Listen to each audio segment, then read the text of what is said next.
Hey everybody, MBG here today with a look at the newest codex for Warhammer 40k. This is Codex Adeptus Mechanicus Skitarii.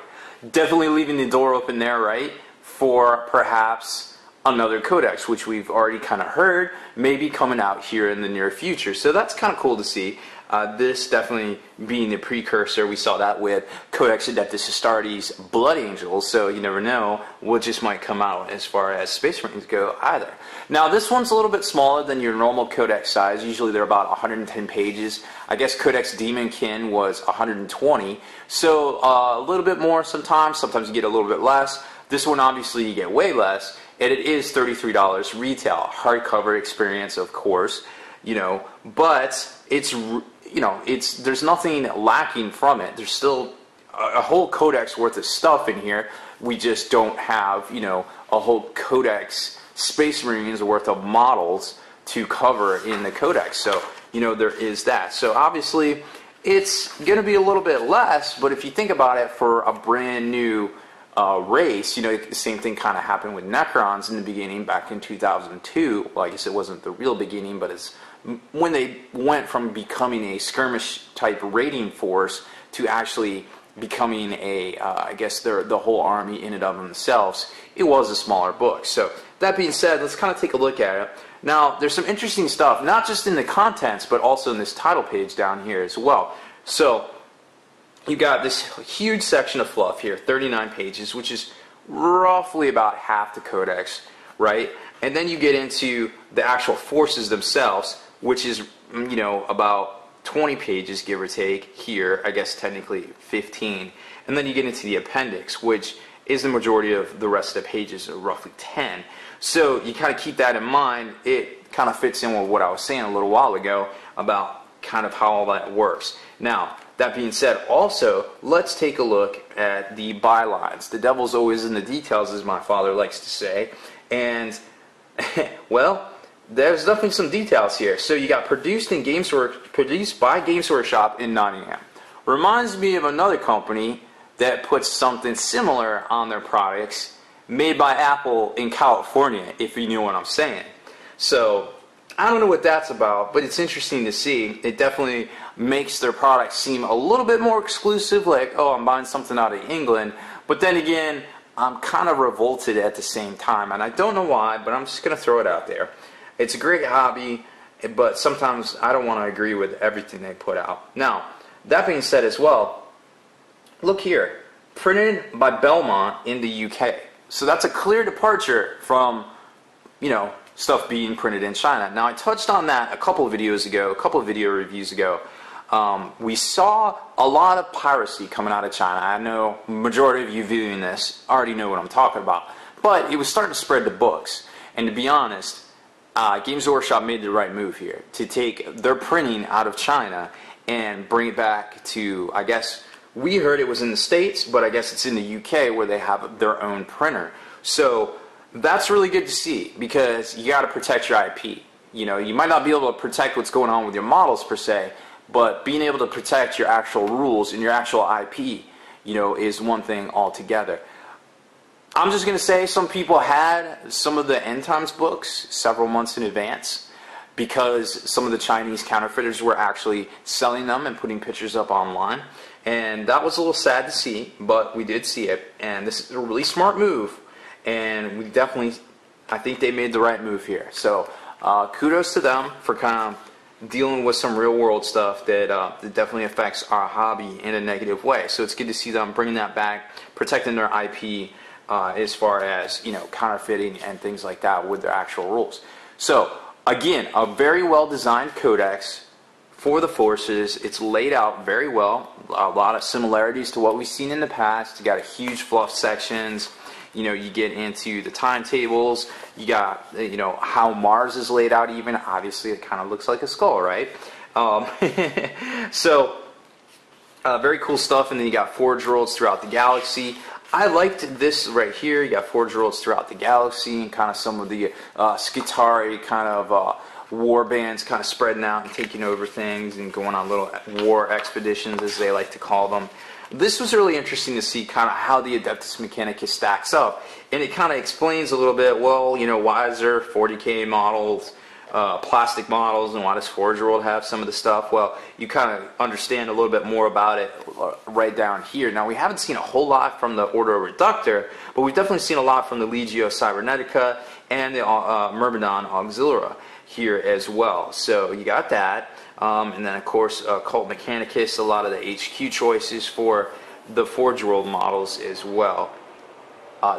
There is a crazy Chaos Warp Storm going on outside right now. There's a lot of rain and stuff going on. So you might hear some random Warpstone. Hopefully we don't roll double ones on the chart while this video is going on here. So we got all that. Really cool looking stuff. Great artwork. You know, kind of gets into a lot of color schemes for this particular Forged Worlds, and all the Forged Worlds have their own symbols. So as far as fluff-wise goes, this is really on par with a lot of Forged World stuff. You know, talking about the Dark Mechanicus and some of their, you know, Demon Forges and things in Imperial Armor 13. So that was really cool to see. Getting into the actual forces, normally when I start digging into a codex, I always start in the back. I look at the special rules and things like that. You know, that being the case, I'm just going to kind of take it in linear order here, because we're not really getting into that a whole lot right now. But, you know, that being said, when we get into some reviews and stuff, hopefully next week we can fit it in, kind of get talking about it. It's very similar to Harlequins, where there is no HQ choice. It seems like these guys are built, obviously, for being allies with some other things. But that being said, they're very resilient, and they have a lot of options, and they have a lot of synergy together depending on what you want to do. And I'll try to touch on some of that here in this video as well. So you've got the Skitarii Maniple, which is basically how you organize your base forces of the Skitarii.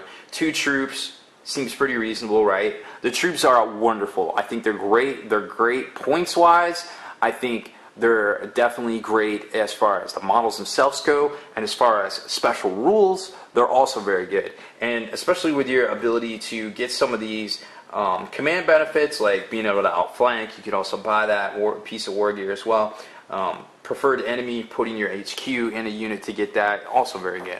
So we've seen a lot of the basic stuff. You know, spoiled, they were obviously in the White Dwarf before everything was in here. So I'm not going to touch on a whole lot of stuff, maybe just some like generalizations. So you've got your Skitarii Vanguard, which I think are great for the points. Skitarii Rangers, also great for the points. The Rust Stalkers seem pretty decent. I love both versions of the Sicarians. I'm not sure which one I like more, but I definitely like them both. Then you've got the Walkers. One is the Dragoons, which is the fast attack, which has the Giselle, or you can take the, I think, what was it, the close combat, the Taser Lance. So it just kind of depends on what you want to do there. Then you get into the Iron Strider, which is the heavy support choice. Now, all of this stuff gets super better depending on your benefits, and also the orders, the Doctrinas, right? Doctrinas. So then you get to the Doom Crawlers, which we kind of seen a lot about in the past couple of days. I think they're pretty good for the points, 90 points. Being able to get that invulnerable save is definitely good, and they also have a couple other cool things as well. Then you get into the formations, which we talked about on the blog a little bit. We kind of saw some of the early leaks, touched on those a little bit. I definitely think being able to use these guys to bump up the leadership for using some of the Doctrinas, because those are good both offensively and defensively. Like if you're getting assaulted and your weapon skill is 3, like the majority of stuff in this book, maybe I want to bump up, if it's a shooting unit, I would never think about bumping up the weapon skill, but maybe I just want to bump up the weapon skill. Maybe I want to try to hold them in this assault 1 turn more so I can get some stuff into position to be able to answer that challenge. For border control, for objectives, for whatever, breaking in the line. So maybe I'll bump up that weapon skill, make it harder for them to hit, maybe stay in turn, stay in combat for at least a turn more, kind of thwart their plan. So I like the Doctrinas. both for the ability to go on the offense and also go on the defense, you know, in that regard. Also, if stuff is like weapon skill 2 and your weapon skill 3, you get the one that bumps up +2 weapon skill. Now you're double +1, so it's like, oh my, you're hitting on 6s? Or, well, it just, I guess it just depends there, but majority you're going to hit on 5s. You know, so it's, a lot of stuff can get, like scarabs, for instance. You know, nobody wants to get hit by them 4 attacks each, but if you can thin it down to hitting you on 5s, that's really good. So just you keep that in mind when you're playing these guys. Even if you would never think about giving, like the Rangers, the plus weapon skill, you know, a bonus, maybe you would just to help in combat, just for the fact that yes, they will die, but they will die a turn later, and maybe that'll help you. So there's lots of uses for these things. I like the slaughter sprint, being able to do a run and also assault. Very cool. It's very Eldar-y. Guess it makes sense given their disposition of their legs, and also the special, you know, Doomstalker rule as well, the +3 to all of their movements, which is kind of really good, in my opinion. I definitely think the Skitarians are, even at 2 wounds each, are definitely worth more than a second look, in my opinion. So there's the whole army laid out for war. Now let's kind of talk about some of these. You've got the doctrines right here. So you've got the ones that are shooty, the ones that are assaulty. They're all pretty much, they're one use. They're very similar to Space Marine chapter tactics.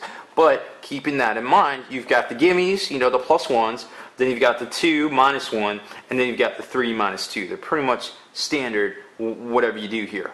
One use only, you know, definitely never forget to use these. You use them in the movement phase. You obviously, if you're in assault, you still get a movement phase, so don't forget to use them. Like I said, to, you know, slow down the enemy or bump up your combat ability if you do find yourself in combat there. Not going to go over the weapons a whole lot. They're all very good stuff. I'm a super fan of the galvanic rifle. I think it's really good. The arc weapons, also pretty cool in my opinion. I like the 3-shot weapon that the Skitarians can get. I think that's pretty cool. Being able to infiltrate and blast fools with a, you know, weapon skill 7, getting your rerolls is kind of really good, I feel like. So there's really cool stuff in here. It all works well together, and it can all work well together depending on how you want it to. And that's why I feel like sometimes taking the formations and things to bump up the leadership, taking the extra war gear to bump up those leaderships as well, definitely helps you to infiltrate skulls.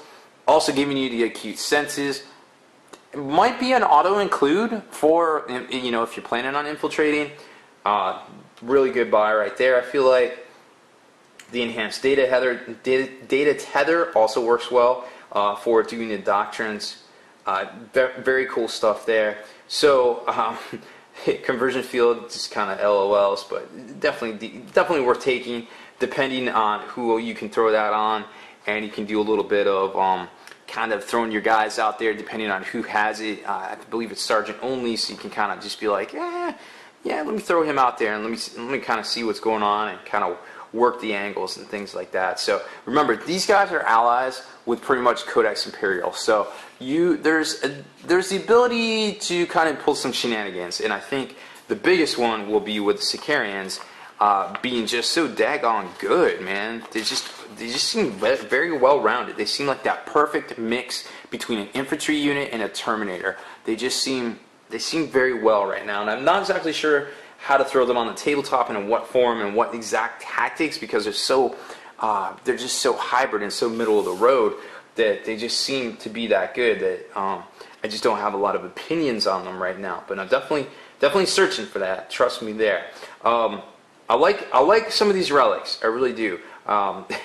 But some of them kind of suck as well. So we will see some of these. We'll definitely go over this more in depth in the near future. Tactical objectives. Everybody always gets their 6, and they're right there. And then you get into the index, which shows you just the overall profiles of the ranged weapons. Obviously, not a full release. Don't have that many models. Hopefully, in the near future, we'll see a lot more. Probably a supplement at first, but hey, it is what it is. Maybe this is a supplement. We just don't understand it yet. It's really hard to say. But for now, we have a book, we have a new army, it allies with a lot of stuff. I imagine that we will see a lot of these on the tabletop just for the fact that they're really awesome hobby.